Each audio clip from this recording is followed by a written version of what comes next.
Kung magtanong, Ano po yun? may nakatira po ba ditong Veronica Lagman? Sino po sila? Ako po si Jeffrey. Nandiyan po ba siya? Sabi ko naman, hindi ka rin.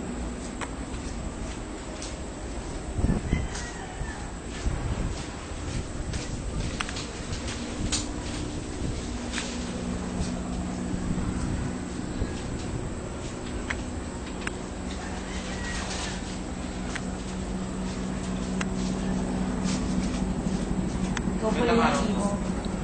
Halika, pumasok ko. Maraming salamat po.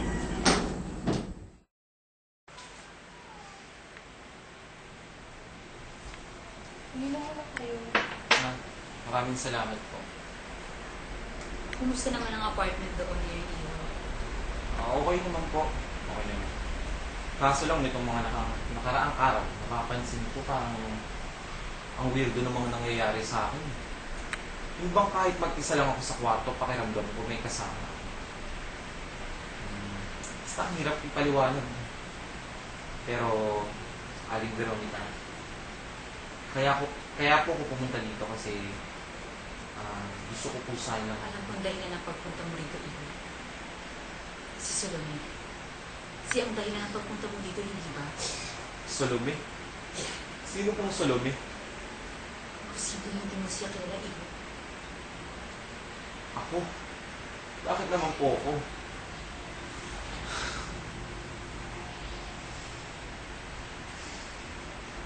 Dalawampung taon na rin nakakalipas. Simula na maganap ang kahindik-hindik na pangyayari sa apartment eh. Anong iya ka? Ba't mo pinagigil naman ang gamit kong babae ka? Tay, nasasaktan ako. Ano ka ba? Buntis ako! Wala akong pakialam. At hindi ako ang manambutog sa batang yan. At etong itatak mo sa utak mo na kasinliit na munggo, hindi kita mahal. At hindi ko pananagutan ng batang yan. Tandaan mo yan, ha? Alam ko, hindi ako tanga at lalong hindi ako bulag para hindi maramdaman na hindi mo ako kayang mahalin. Masagot ka ba? Ha?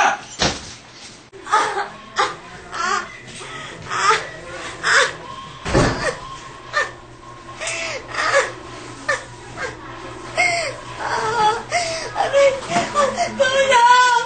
Tulungan niyo ako!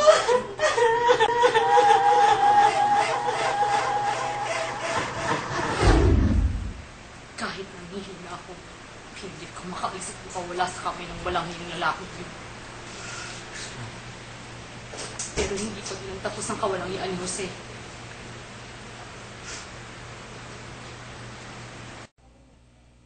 Dahan-dahan akong lumalakad sa pasilyo na bigla akong makarinig ng sigaw ng babae. Gulat na gulat ako na makita ko si Jose sa loob ng kwarto ni Salome. Sa sobrang lakas ng ulan at radyo, hindi ko na marinig ang sinasabi ni Jose. Habang takot naman na nakatali sa kama si Salome. Walang awa niya itong pinagsamantalahan ng pagkakas. Sa sobrang takot ay dali-dali ako lumabas sa apartment. Simula sa nasulat na nangangahulugan, hindi na ako muli magpapakita sa kanya. Inamin ko hanggang ngayon. Takot na takot lang ako tuwing maalala ko sa walang yan.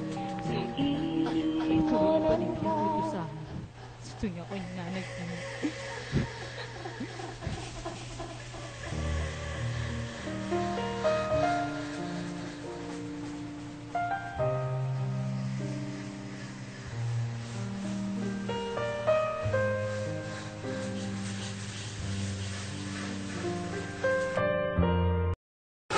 Makalipas ang ilang araw, nabalitaan ko na lamang nagpakamatay si Salome sa hindi malamang kadahilanan. Halos maligaw siya sa sarili niyang dugo. May dalang araw pa, bago natagpuan ang kanyang ban. Salome!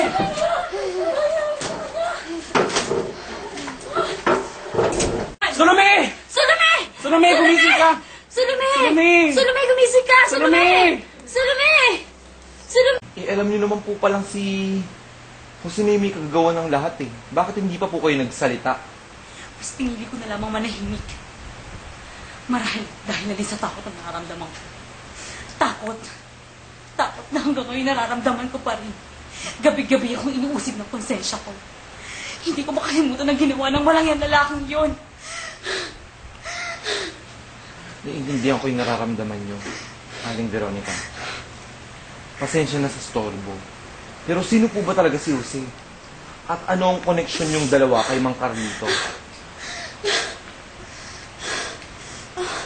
Aling Veronica! Aling Veronica! Ang tubig. Aling Veronica!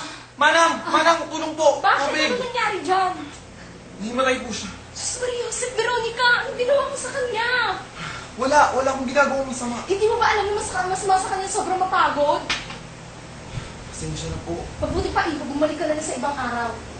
Umalis ka na dito. Pero marami pa po kung inatanong sa kanya.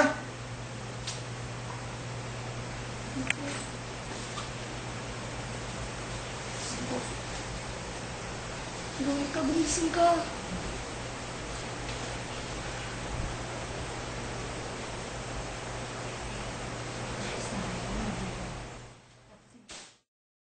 Let's observe the effect of Evian on your body. Come